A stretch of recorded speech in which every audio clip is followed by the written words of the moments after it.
Bon, bah, je vais faire le boulot ici.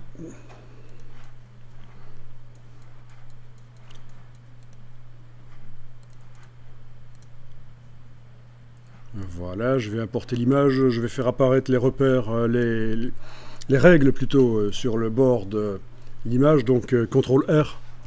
Je vais aller tirer un repère vertical, ce qui va me permettre d'aller tourner l'image pour remettre ça à droit avec l'outil de transformation manuelle. Donc moi je le fais dans Illustrator, mais ça aurait pu être fait dans Photoshop aussi. Alors voyons si je tire encore des repères, est-ce que ça a l'air d'aller? Ouais.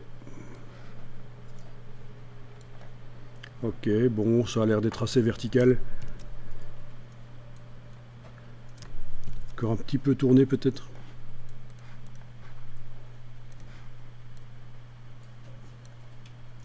Voilà.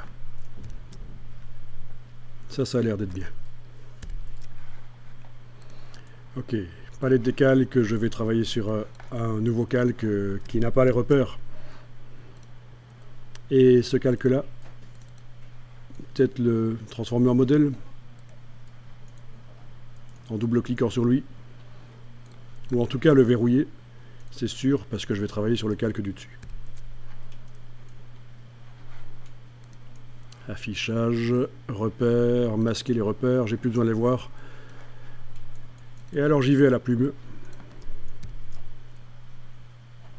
Avec la touche verrouillage majuscule enfoncée. Clic, touche majuscule, clic, ça fait une droite bien verticale. Alors, peut-être qu'ici en dessous, je vais faire un micro-tangente avec la touche majuscule enfoncée. Comme ça, la tangente est bien horizontale. Je vais aller enlever le fond blanc, il m'ennuie pour l'instant. Je travaille uniquement avec un contour noir. La tangente ici, je vais la bouger avec la touche majuscule. Bon, ben ça a l'air d'aller. C'est vrai qu'il aurait peut-être fallu une tangente ici pour être certain qu'il n'y a pas de cassure. Et ça va se faire avec l'outil d'ajout de tangente ici. Cliquez, glissez, voilà.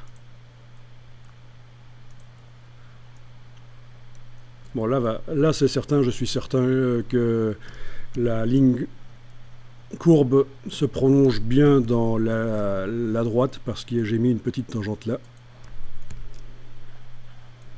Ok, je vais continuer à la plume.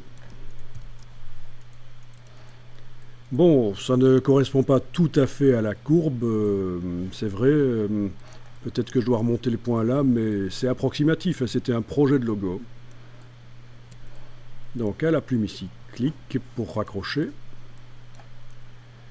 Cliquez, glissez, petite tangente, touche CTRL avec la touche majuscule. Est-ce qu'on a une tangente là?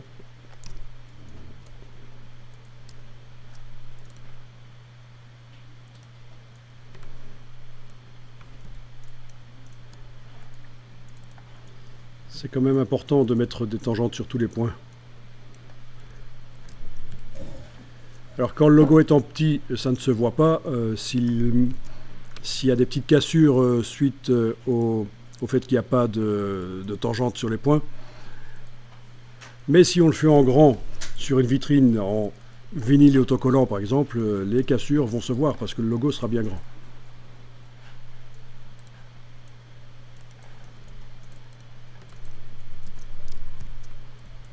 Voilà, touche majuscule.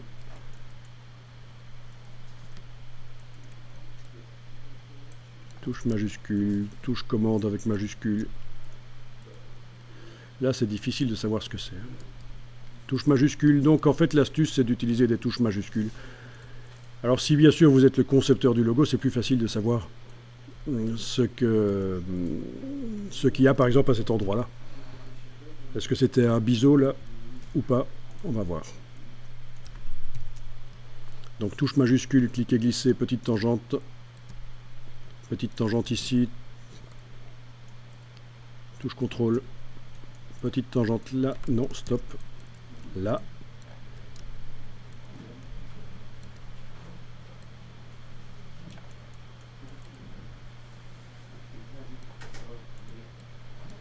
Peut-être que le point là est inutile. Je vais peut-être le supprimer.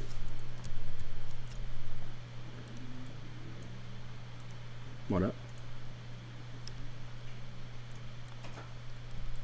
Touche majuscule. Oui, parfois quand on met trop de points, c'est moins propre en fait. Hein.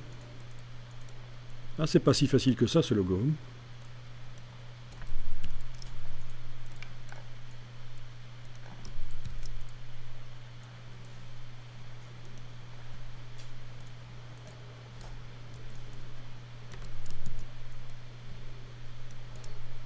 Bon, j'utilise régulièrement la CTRL Z pour annuler les crasses que je fais.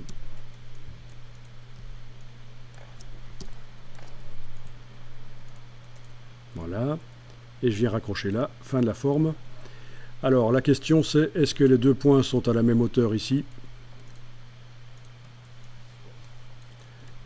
Non, c'est pas le cas parce que si on zoome, ça se voit. Il y a des escaliers sur le vecteur. Ils ne sont pas horizontaux vraiment. Donc on a objet tracé alignement. Objet tracé alignement. Donc il faut avoir au préalable, avec la flèche blanche, cliquer à côté de tout et englober les deux points qui posent problème. D'accord?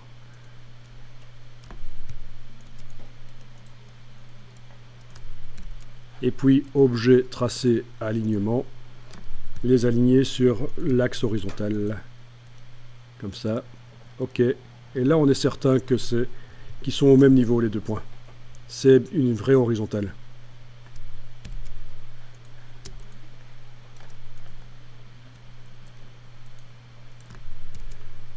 Pour le cercle ici, je me mets à peu près au centre. Alt. Non. Alt. Majuscule pendant que je trace. Le voilà.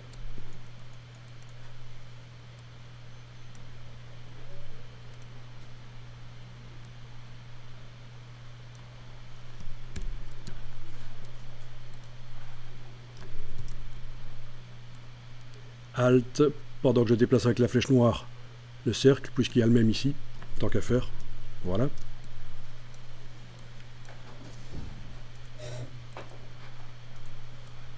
Retour avec la plume.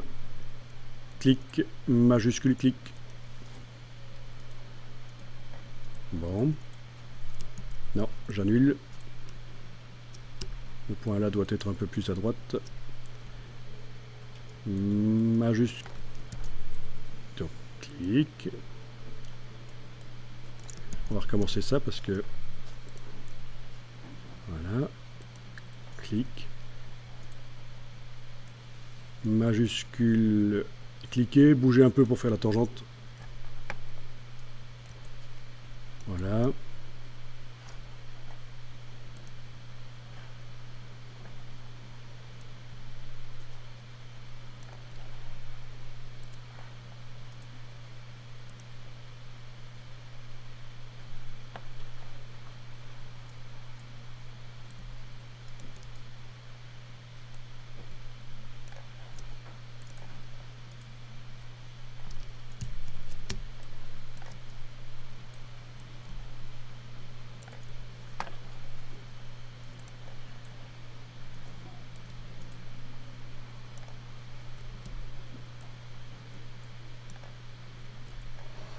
Bon, c'est ça, quand on dit de faire la misonnette d'un logo, on dit que les droites doivent être bien... les verticales doivent être bien verticales, les horizontales aussi. Les courbes ne doivent pas avoir de cassure visible. Il faut bien gérer, il faut mettre des tangentes et il faut bien gérer les courbes.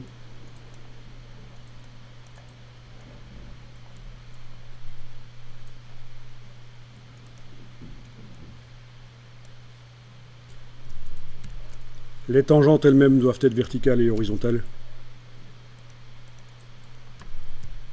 C'est pour ça que quand je manipule les poignées, j'utilise la touche majuscule pendant que je les bouge.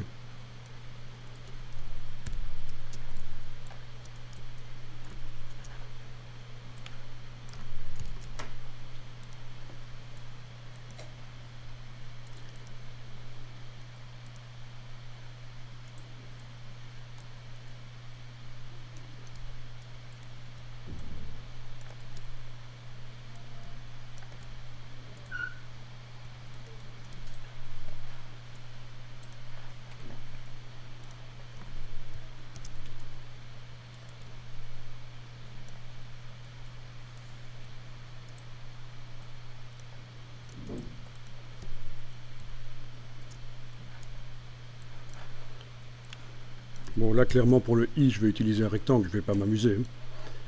Un rectangle. Voilà. Alors, si vous voulez être perfectionniste, vous allez dire, il faudrait qu'on vérifie si les épaisseurs des lettres sont toutes identiques. Oui, on pourrait. Ça allait encore plus loin, là.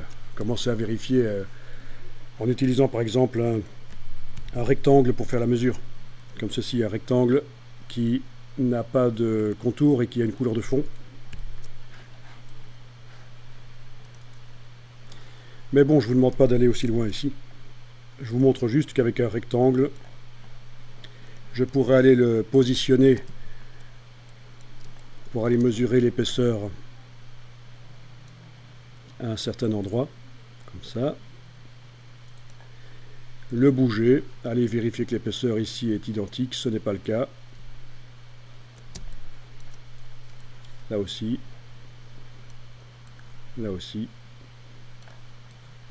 Bon, ben, apparemment, les épaisseurs du R et du U ont l'air d'être semblables.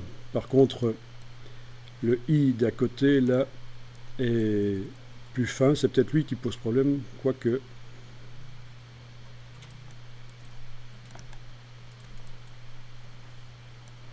Oui, c'est peut-être lui qui pose problème. Bon, mais n'allons pas jusque-là. Mais enfin, vous voyez, ça, dans InDesign, vous pouvez aussi faire comme ça. Comme dans Illustrator, un rectangle qui n'a pas de contour, c'est important, et qui a un fond, et vous vous en servez pour aller mesurer des choses, des espacements. Ok, je le mets sur le côté, il ne me sert pas en fait, ici.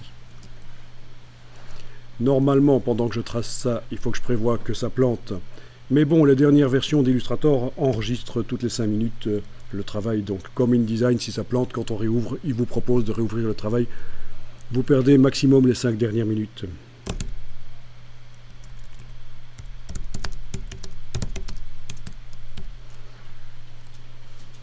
Ici, dans cette version-ci, il n'y a pas de backup automatique, donc je suis obligé de quand même penser à enregistrer de temps en temps.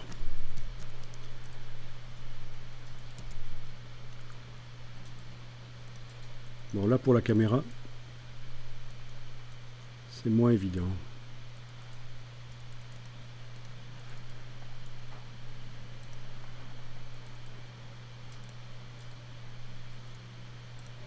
C'est plus sujet à interprétation.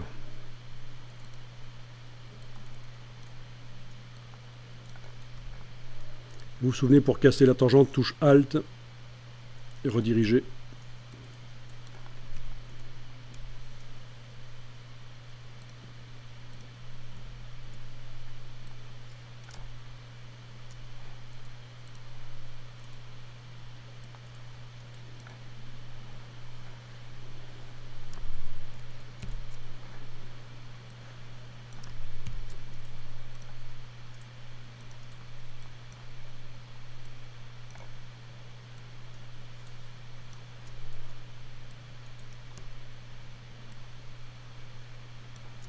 Les débutants ont toujours tendance à mettre trop de points.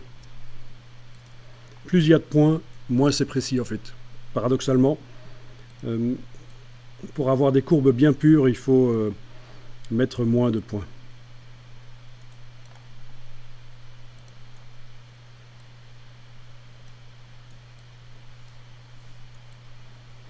Alors pour la petite histoire, les courbes comme ça, on les appelle les courbes de Bézier, parce que c'est Pierre Bézier qui a inventé ça.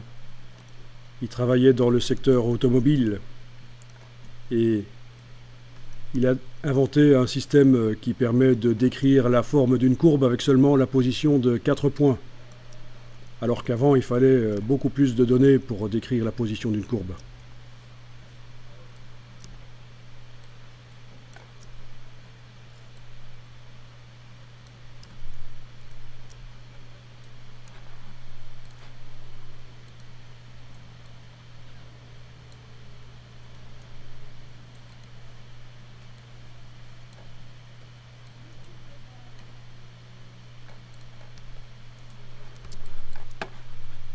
Comme ça.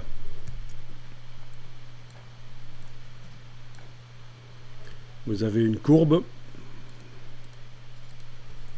Et la courbe, c'est par la position de 4 points, les deux extrémités et les deux poignets. Il n'y a que ça qui influence la forme de la courbe. Et ça, c'était révolutionnaire à l'époque.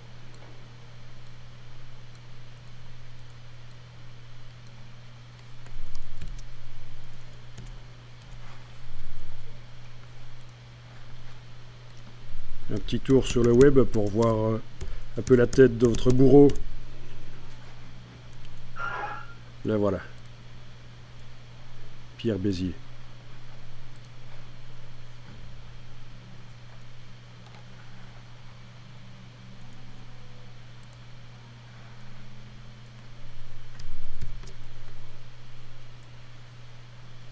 Bon, c'est utilisé en 3D aussi, bien sûr. Pour faire des objets 3D, ça fait longtemps que c'est utilisé. Ce n'est plus la seule technique, mais ça a été longtemps la seule technique pour faire des objets avec des courbes facilement en 3D.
Bon, honnêtement, en disant 5 minutes, c'était plutôt 15 que 5.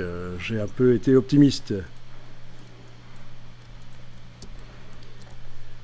Par vectorisation automatique, vous n'allez pas obtenir un truc valable parce que le dessin d'origine n'est pas assez net, sauf avec certains logiciels qui ont un peu une vectorisation avec un peu d'intelligence artificielle, ce serait peut-être possible, mais là, non, je pense pas. Voilà. Il y a des trous à faire puisqu'ils sont là, voilà. Je vais sélectionner cette partie-là. Oui, c'est celle-là. C'est dans la caméra. Objet, tracé transparent, créé.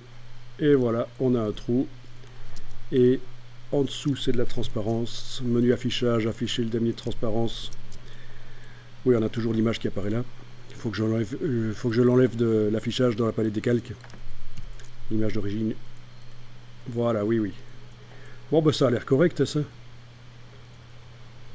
Là, au niveau de l'épaisseur, il y a une diminution de l'épaisseur qui n'est peut-être pas très chouette.